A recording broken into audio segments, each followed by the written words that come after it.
Hello and welcome to another episode of Pakistonomy. My name is Uzair, and if you've been following developments over the last 7 to 10 days, it's been quite a few crazy days in the broader South Asian region, in particular in Afghanistan, where Taliban have taken over control of the majority of the country. A few places here and there, like the Panjshir Valley, is still not fully under their control, but Kabul is, and so they are moving towards creating and forming their own government, have embarked on a PR sort of mission to tell the world that this is Taliban 2.0.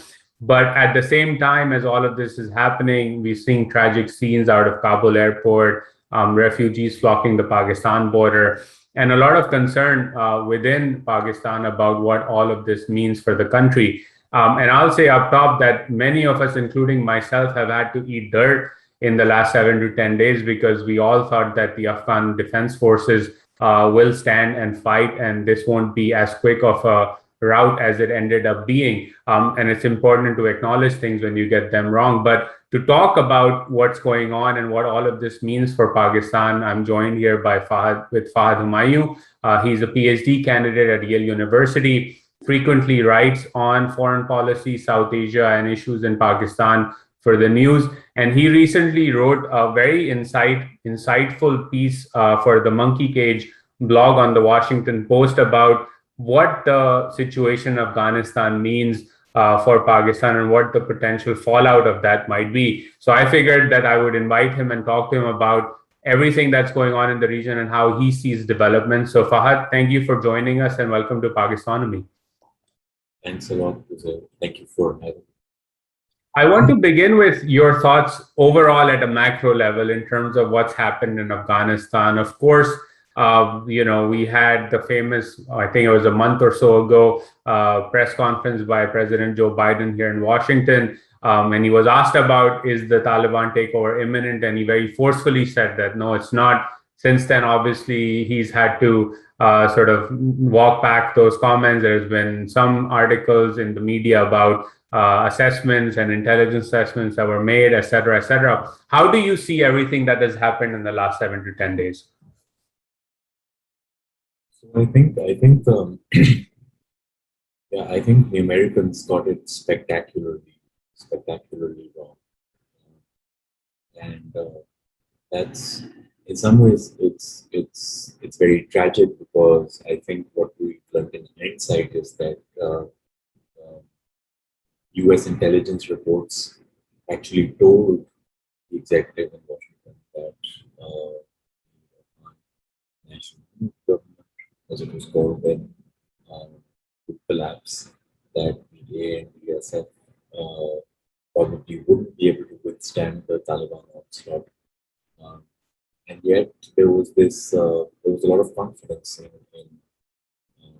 statements that we saw out of Joe Biden and others, just saying that the Afghan government has the capacity to withhold and govern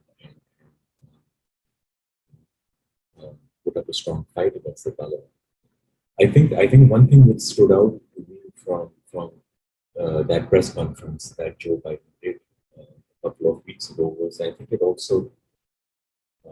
I think it also uh, revealed some of the frustration that the U.S. had um, vis-a-vis Ashraf Ghani and its inability to sort of get its act together and counter the Taliban. There was this sense, I think, in Washington that look, we've done as much as we could. Now it's for you guys to like take care of this.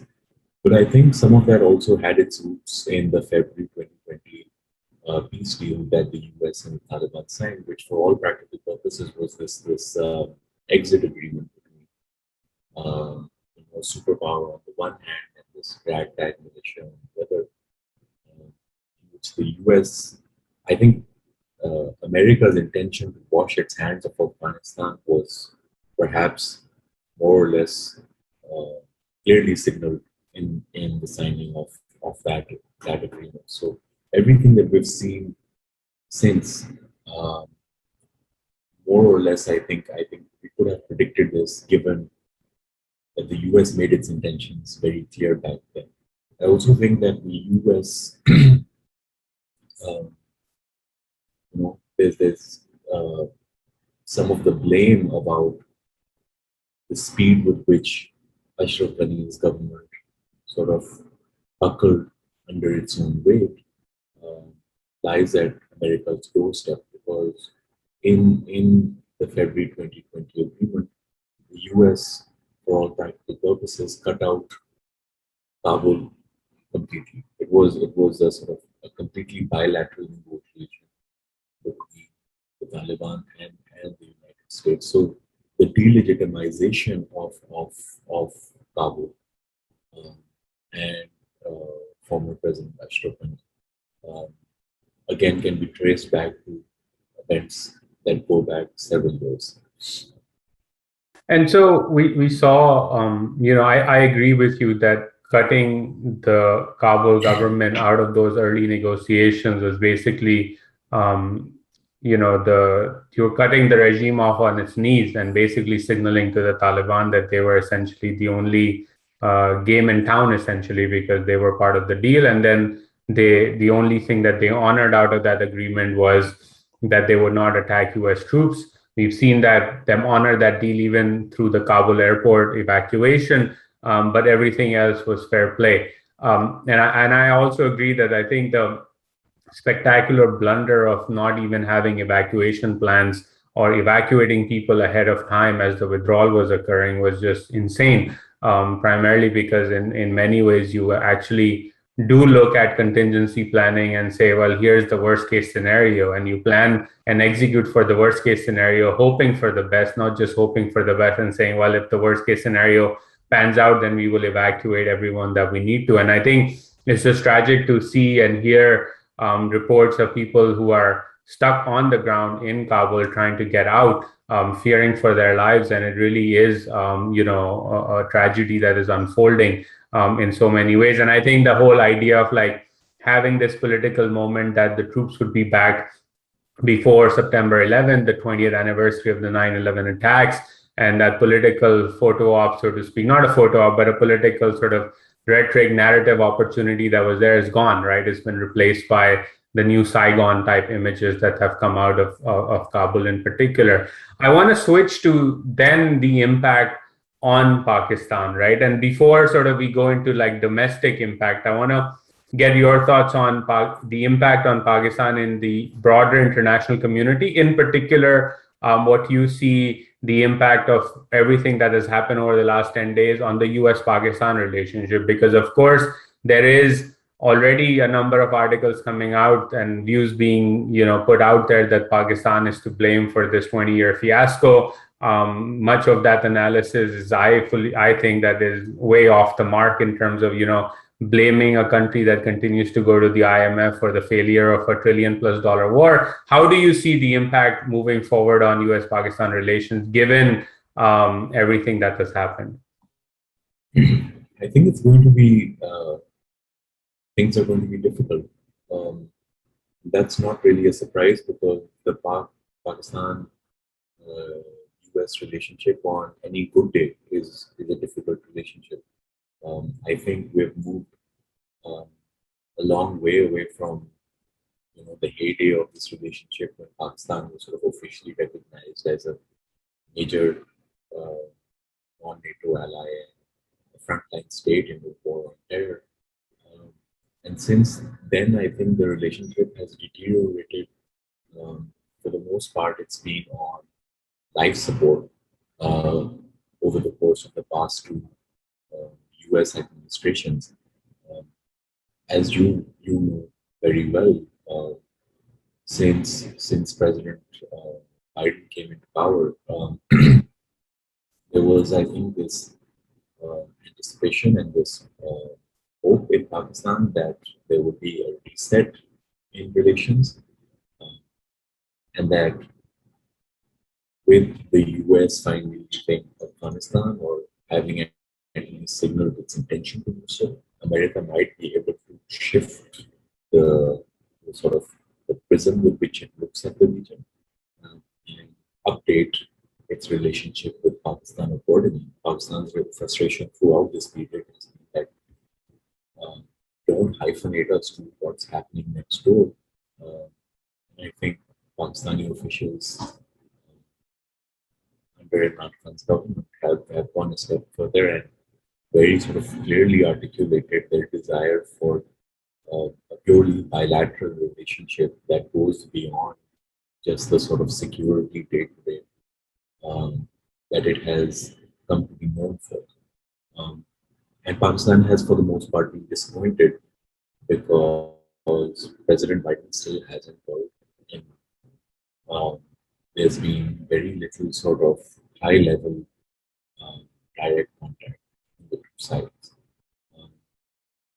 The sort of behind-the-scenes cooperation in terms of trying to expedite the intra-Afghan accord notwithstanding.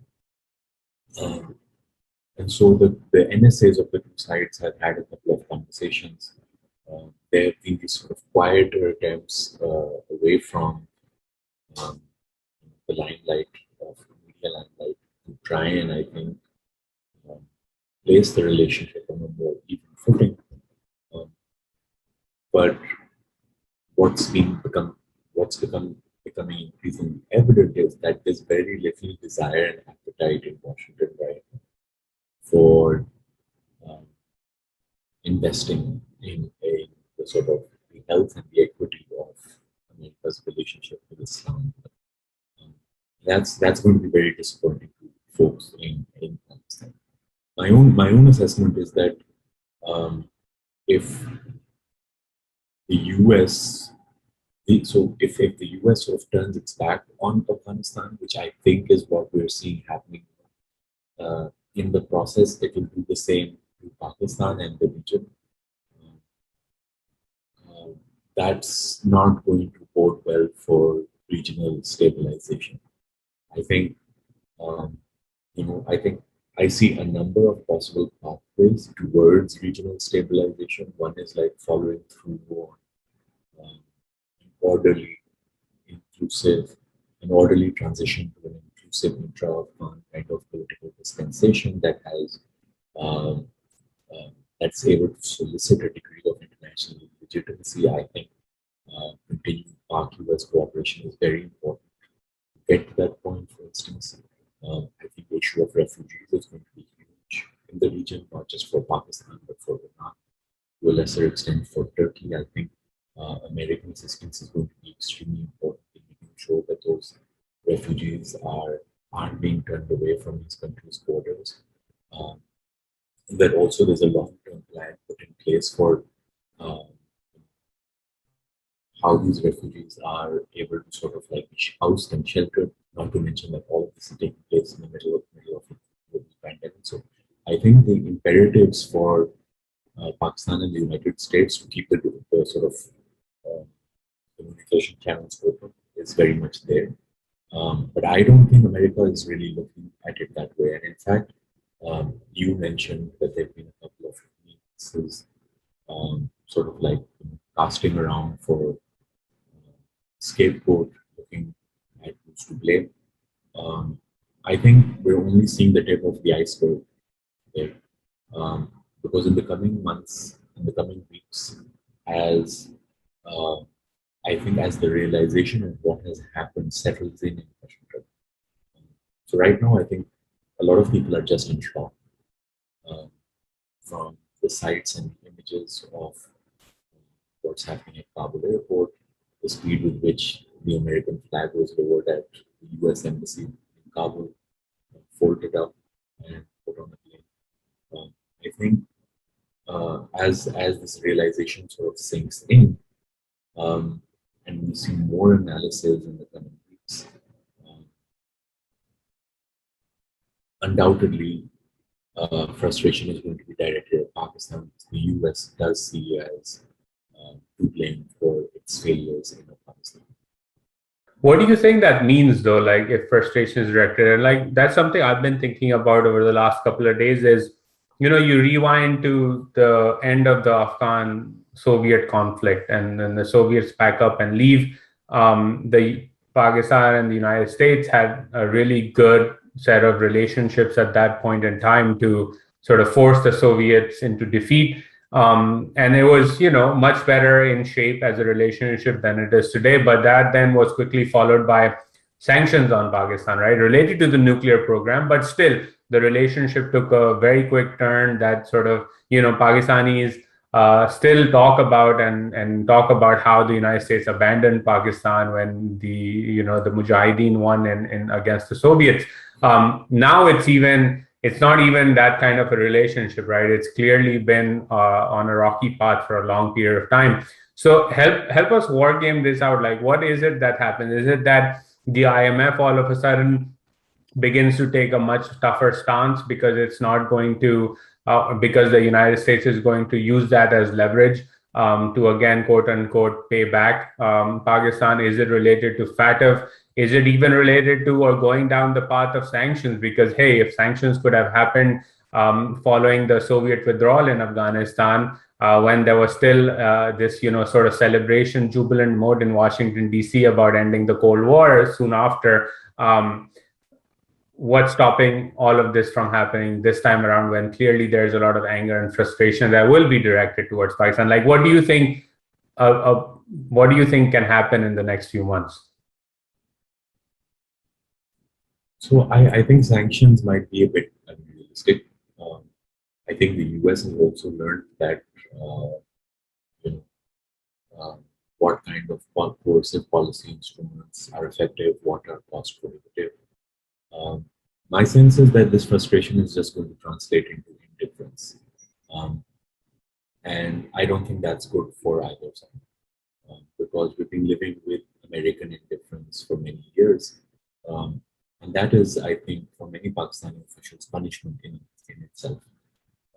Because ultimately for Pakistan, a lot of America, how America treats Pakistan is always sort of weighed against how America treats the other big sort of antagonist in the region. And with America directing its attentions to the Indo-Pacific, which I also think was one of the reasons and the justifications for the speed with which it wanted to get out of Afghanistan, which is that it realized that China is up and coming and it wants to sort of reorient its military muscle and its sort of strategic focus to countering that threat. I think the sort of the tone of America's relationship with Pakistan will probably stay neutral, indifferent. It's the quality of the relationship with India that is likely to improve. That engagement is likely to improve. And that doesn't bode well for Pakistan because we see India as an existential threat for very legitimate reasons. I think the Modi government in India has made very clear its intentions that it doesn't see cohabitation with Pakistan as a possibility in South Asia. BJP, which has revisionist sort of territorial aims in the region, if it tries to do things along the lines of what we saw happen in February 2019, I think it's very clear that we can't expect the Americans to sort of play a neutral, honest broker or play the role of a neutral arbiter in that kind of a situation. So the America's indifference does have negative downstream consequences for the Pakistan-India relationship. And that's where I think things are really going to get tough for Pakistan. But in terms of like America sort of putting sanctions on Pakistan or sort of taking immediate punitive measures, I don't think that's going to happen.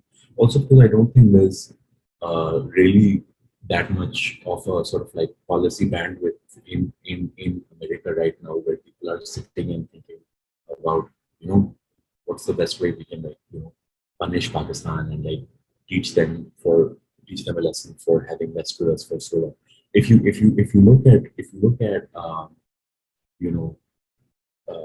U.S. statements coming out, if you look at policy conversations, Pakistan at the moment is a footnote in all of that, which again I think speaks to what I was talking about, which is this increasing level of indifference.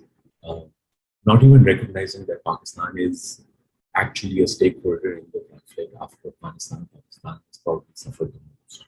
The consequence that violence from emanating from Afghanistan has on Pakistan in terms of the threat of refugees, none of that is being factored into political discourse in the US right now about Afghanistan.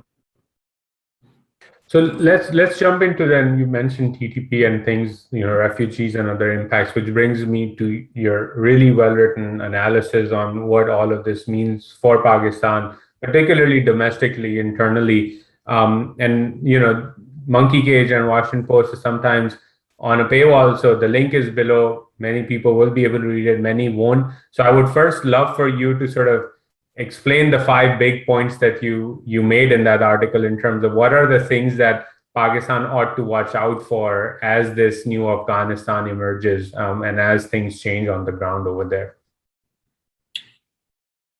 So, in my mind, there are like 5 sort of obvious kind of implications of the Taliban takeover, accruing from the Taliban takeover into Pakistan's sort of regional role and its domestic politics. The obvious one is, of course, the fact that I don't think the terror threat from Afghanistan to Pakistan is going to reduce with the Taliban coming to power. I think the Taliban are going to, as the Taliban shift their focus to sort of governing Kabul from the center, that's going to increase the problem of sort of these ungoverned spaces at the hinterland, which we already know these are contested militant landscapes. Taliban worked the only game. Al-Qaeda, the Islamic State, operating in the fringes, on the fringes, in the margins. The TTP came out with actually quite a sort of bold statement congratulating the Taliban for its victory. And so my sense is that these groups are are going to be sort of inspired by what the Taliban have managed to. The fact that the Taliban have for the longest time sort of been out in the cold, but maintaining this nationalist agenda. And also the effectiveness of using political violence against the state. These are I think going to be important takeaways for non-state actors operating in the Pakistan-Afghanistan border. The second implication is I think the Taliban takeover really complicates Pakistan's relationship with its own religious groups. Because as the Taliban enforce Sharia, system according to Sharia, Pakistan, of course, has never had an easy sort of relationship navigating the place and space for religion and religion alongside nationalism within its borders.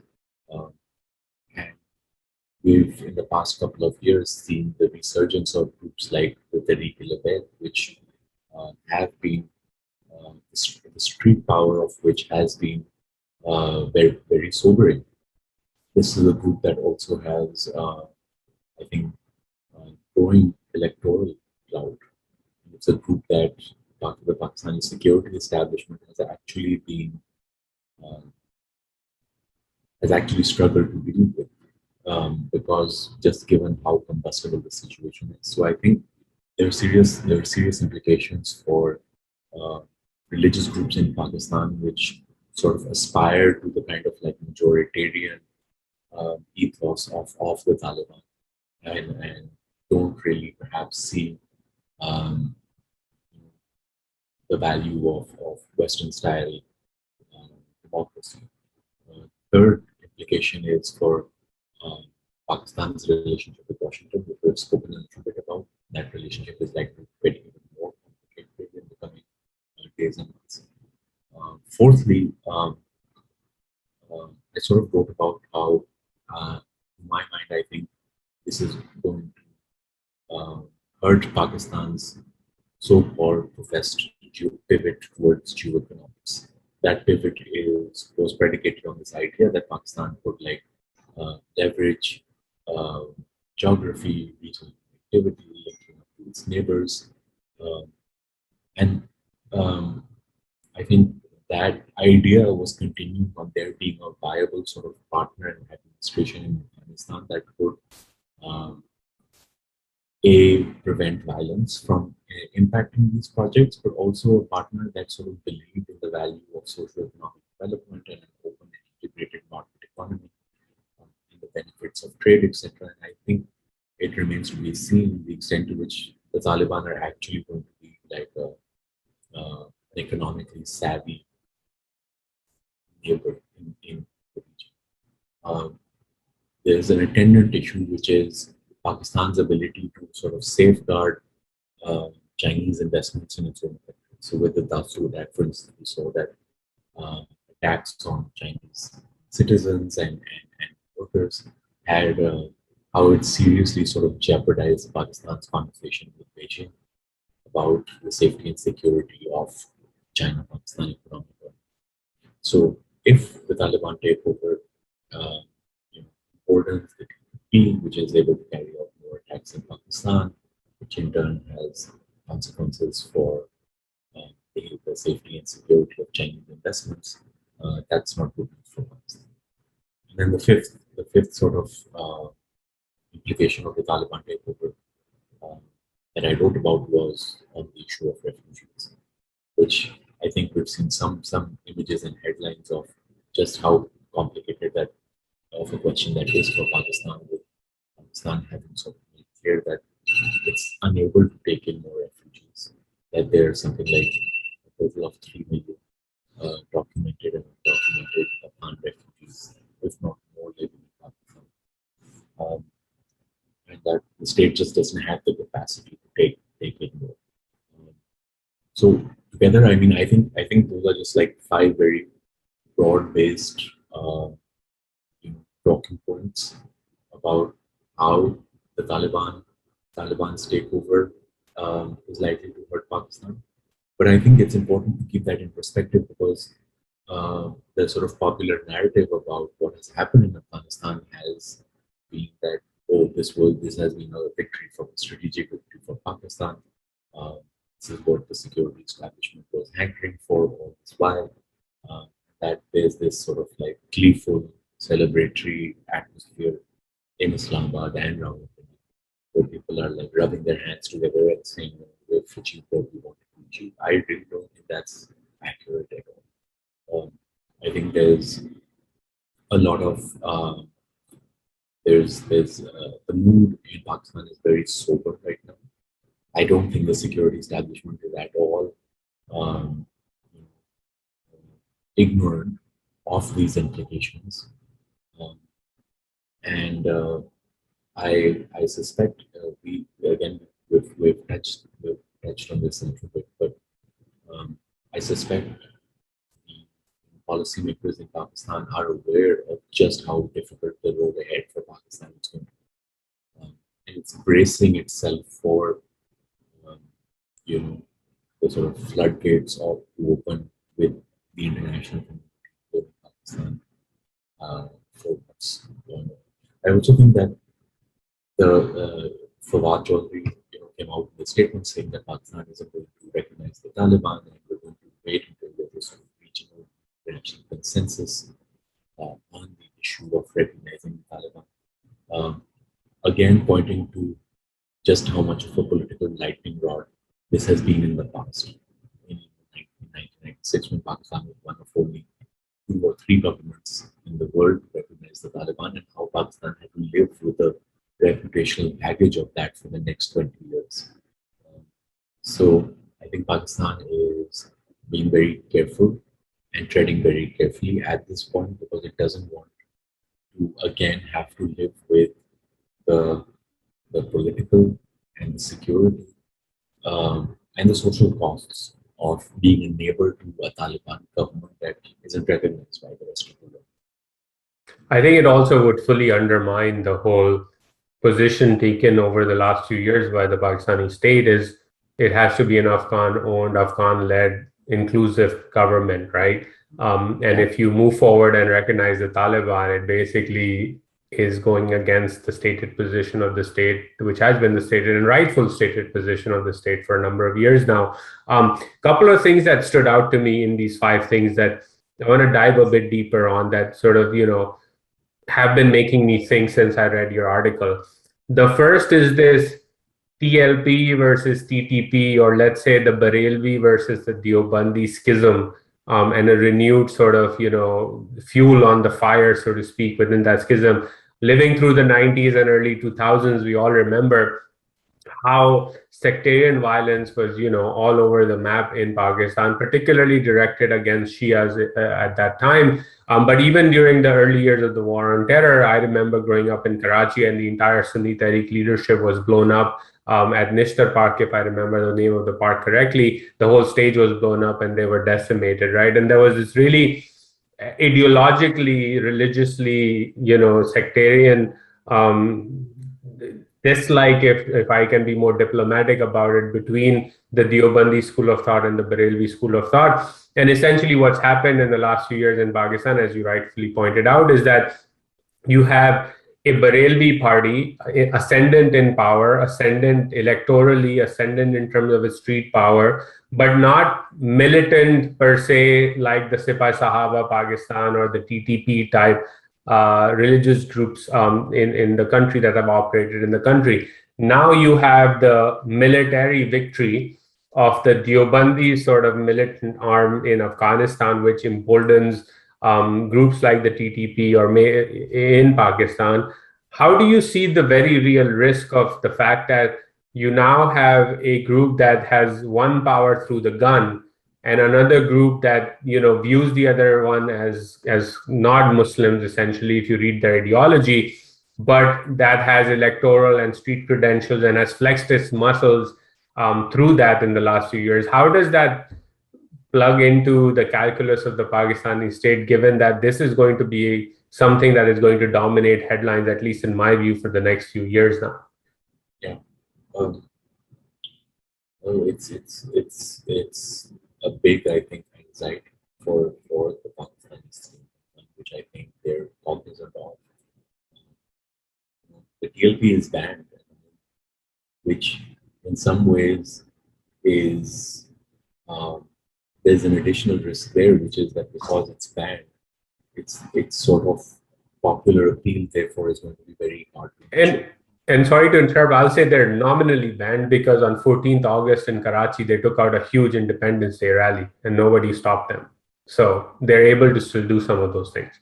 I think it's important to keep in mind that religious outfits and groups with political agendas have an enormous capacity to metamorphosize into these variations of themselves for the purposes of political survival. We saw this with the SSP, the LEJ, the fact that these groups are able to reinvent themselves to sort of continue to exist in the political mainstream. Again, this I think speaks to the counter-extremism challenge that the Pakistani state faces and the sort of the heft with which the state is able to, I think, pursue counter-extremism policies is severely going to be tested in the coming years, because groups like these will be emboldened, will be inspired by the fact that a religious group with a nationalist agenda was able to be successful in Afghanistan, essentially by not playing the rules of the game. So the PLP, for instance, was trying to play by the rules of the game, right? It was contesting elections, it was getting seats in the same assembly, it was on an upward electoral trajectory. What happens the day when that party or group decides that we don't want to play by the rules of the game? We saw some of that happen with, for instance, the Faizabad Dharna, where these groups were able to essentially bring a nuclear-armed country to its knees for days at end, and then negotiate with the military establishment, like a sort of sovereign sitting there signing terms of agreement, or saying that the French ambassador has to be expelled. I think these are very serious kinds of questions which need to be considered. And I think that they they're going to be watching what's happening in Afghanistan very closely with a lot of interest. They're going to be very interested in how the Taliban decides to govern, um, how the Taliban is holding press conferences, and you have the West sort of sitting, fielding questions to the Taliban, Western journalists fielding questions to the Taliban, and the Taliban very sort of confidently today, like आज उनकी खबर है कि the West is the Taliban have said that we're not going to be introducing democracy in Afghanistan, right? I saw that press conference, by the way, and I was joking with some friends that the Taliban rep in that press conference showcased more discipline and savviness than many Pakistani government officials during their press conferences often do. It was a masterful press conference. Look, I think there's a the problem here is that if the Taliban decides to rule Afghanistan through by Islamic fiat, by council, by enforcing Sharia, but saying that look, we will safeguard and uphold women's rights within the confines or the boundaries of Sharia, whatever that means. But don't expect democracy from us. I think it's going to be hypocritical of the West to not accept that given that countries in the West have very good relations with, for instance, countries like Saudi Arabia, which also do not have democracy, right? Have limited representation, have a very sort of minimal representation for women who were allowed to drive weren't allowed to drive until a few years ago. And when religious groups in Pakistan see that groups like the Taliban are able to command legitimacy like this on the international stage by doing the bare minimum in terms of their ability to sort of say, yes, we're upholding women's rights and we're allowing like women to serve in government offices, provided like they're covered, etc. These groups are going to say, well, great, why can't we do the same in Pakistan? The other thing there I think is that we sort of assume that South Asia's natural gradient is left-leaning. I don't think that's necessarily the case. Look at what's happening in India. The entire region is shifting rightward. And this happened in India starting 2014. This is happening in Afghanistan now. I mean, Pakistan is sort of like the only country where we have an elected government that isn't sort of, I mean, it's center right, of course, but it's not like an extreme form of, you don't have the DLP sort of sitting in power in Islam. Yeah, but Fahd, let me push back. One thing I'll agree, there's a rightward shift, not just in the region, I would say globally. Just look at what's happening in Europe and Poland, for example. You can pick up the headlines about what the laws there have been, or Hungary or Eastern Europe at large, even France. Like, I mean, just look at what's happened there, or even Germany. And the United States, where we're sitting, there's a huge backlash against sort of towards the right. Even though Joe Biden won, the reality is that there is a resurgent right in this country and with a very dark ideology. But in the Pakistani context, when we say, look, Pakistan does not have any of that, well, Pakistan has already done a lot of the constitutional work of making it an Islamist state decades ago. You cannot have non-Muslims in positions of leadership by law in the country. You have an entire sect of people who are considered second-class citizens, to which you and I, by the way, are guilty of participating in, because every time we sign a document for our passport and for our ID cards, we actually denounce a group of people for being who they are, right? So, I mean, how much further right can Pakistan go when all of those things legislatively have already and constitutionally have already been done?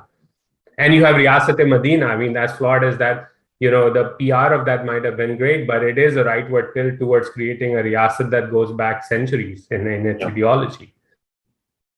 I think the difference, Uzair, is that Pakistan still has space for a plurality of political voices, at least within its political legislatures, and we can debate the extent to which they're effective, but you have parties on the left. Granted, these are parties that have are as culpable for Pakistan's the sort of bargains that Pakistan has made since in the 70s and the 80s with religious extremism. But you have politicians, you have members in the opposition who are able to sort of like sit on legislation, block legislation. They're able to sort of, push back on draconian media laws that are being passed and say that no, we need to actually scrutinize this. And there you have political parties that walk out of the National Assembly, etc. So I think there's still hope in the sense that Pakistan has political voices who do try and hold the government to account, and do try and that's the whole point of having a democratic system, that there are checks and balances, and that um, there we have oversight in parliamentary committees, etc.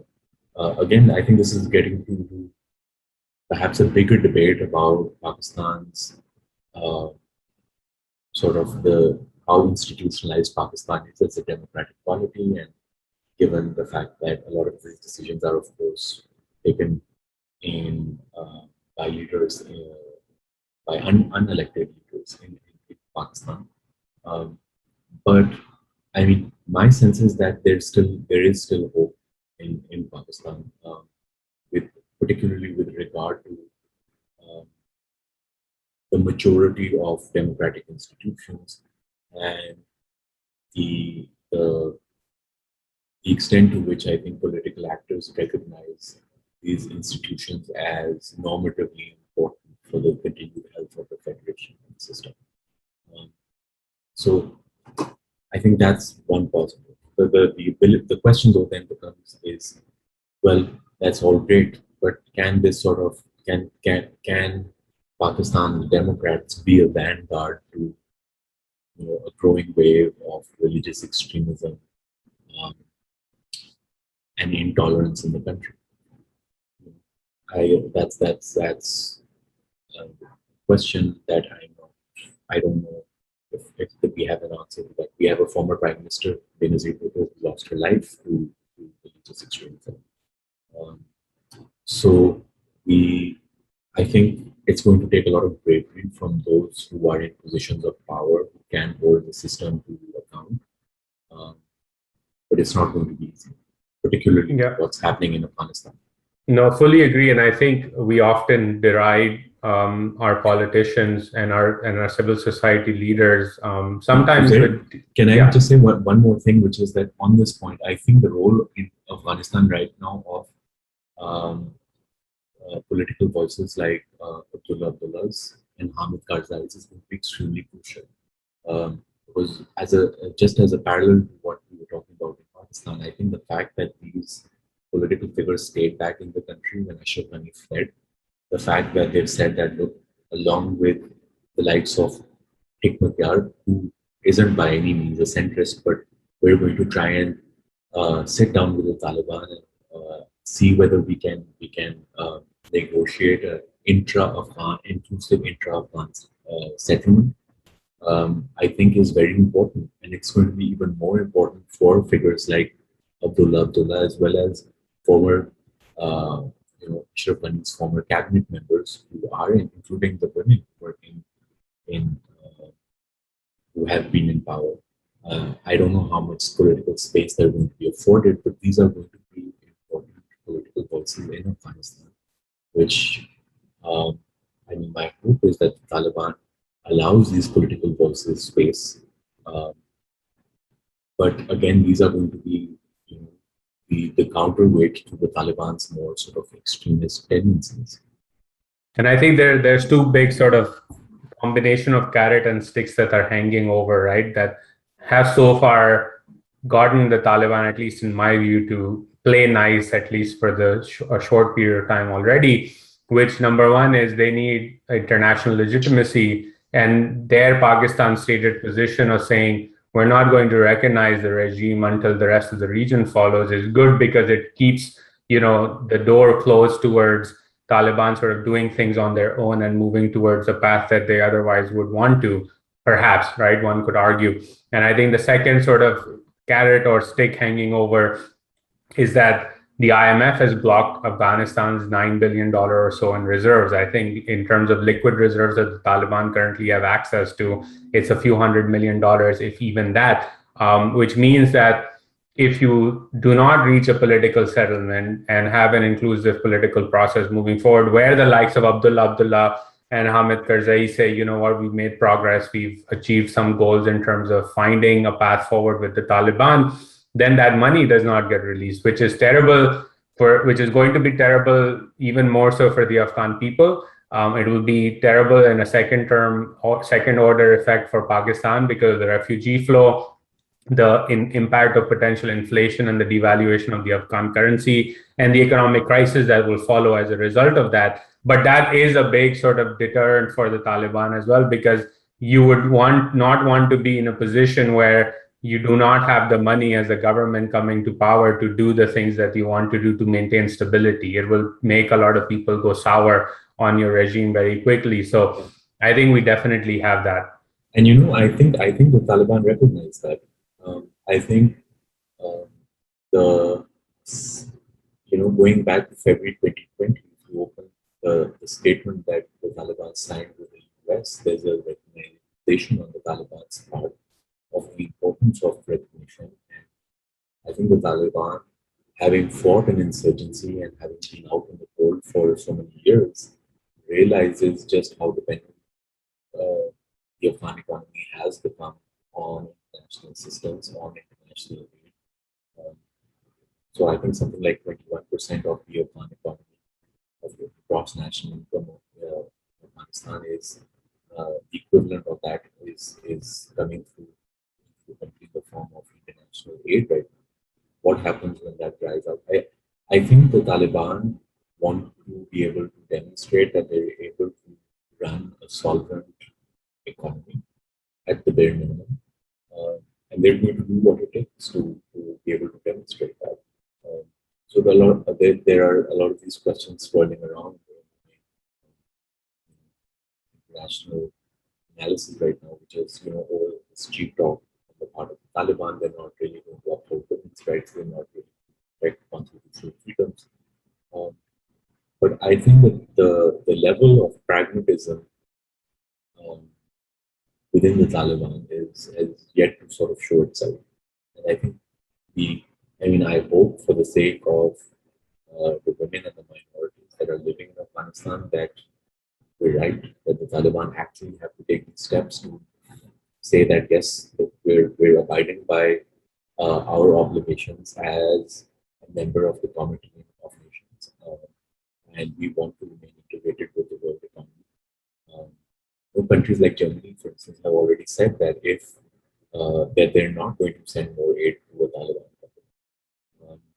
And I think China, for instance, is another country where the Taliban are going to be increasingly careful about how they sort of present themselves, not appear or present themselves as a sort of like the extremist kind of force that they were in the 90s. I think they're going to want to have a slightly more progressive brand appeal to be able to win over international partners as they try and stabilize the system.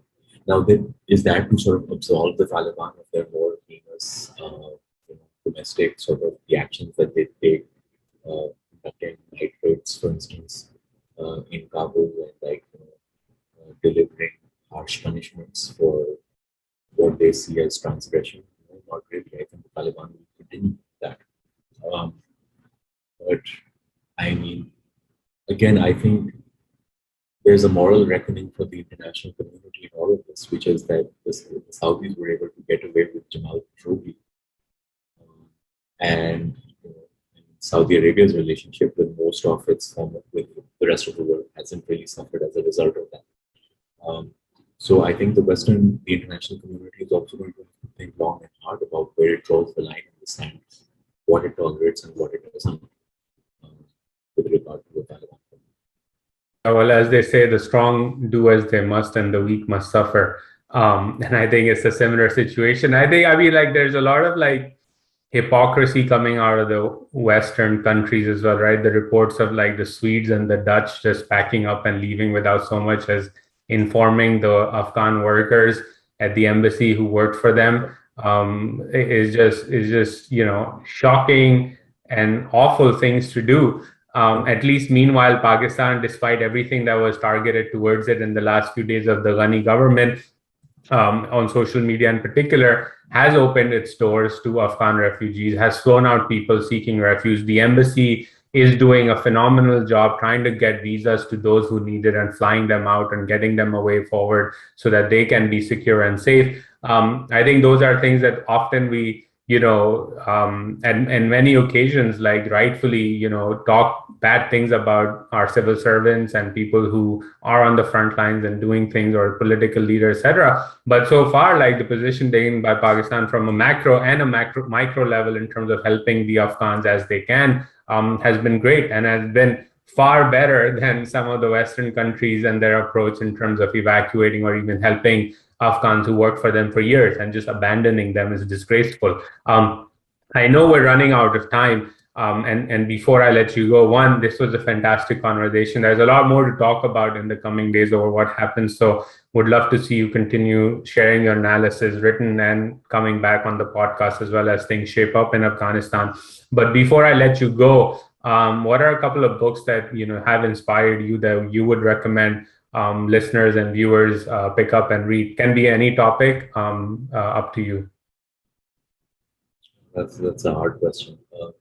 I've recently been rereading Ambassador Riaz Khan's book on Afghanistan, which is Pakistan, Afghanistan, Modernity.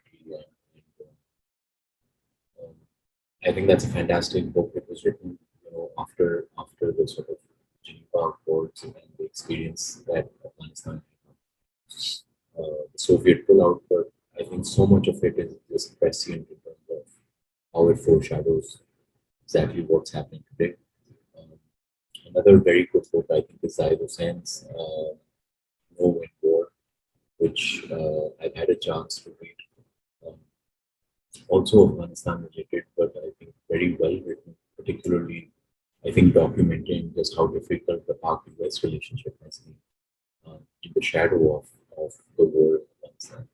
Unfortunately, I haven't had a chance to read a lot of fiction in recent months. And I think the last thing I read was at an airport. It was a Gentleman in Moscow. I don't know if you've read that, but it's a good sort of page turner, especially for someone who's just looking for some respite from academic reading. Yeah, I loved A Gentleman in Moscow, and it's one of those, I love like those types of thrillers that sort of take you through historical fiction through a particular period of time when you kind of have a sense of what happened in history, but the author, using fiction, is able to communicate something far deeper with a very interesting plot. So I highly recommend that book as well. And Zahid Hussein's No in War is also fantastic. I haven't read Ambassador Riaz's book, so I will pick that up and read it. I think the one book that already is on my list that I want to reread is William Dalrymple's Return of a King. I remember reading it in grad school and being like, holy crap, we're fighting literally the same war all over again from the first Anglo-Afghan war. So there are things in there that, if you pick up and read now, you will just be like, okay, this happened before, centuries ago as well. Fahd, thank you so much for taking out the time. I hope to see you in DC sometime soon, and maybe we can do another podcast in person. But stay safe, stay sane, and keep up the great work. Thanks a lot, Uzair. Take care. Bye. Yeah. Okay.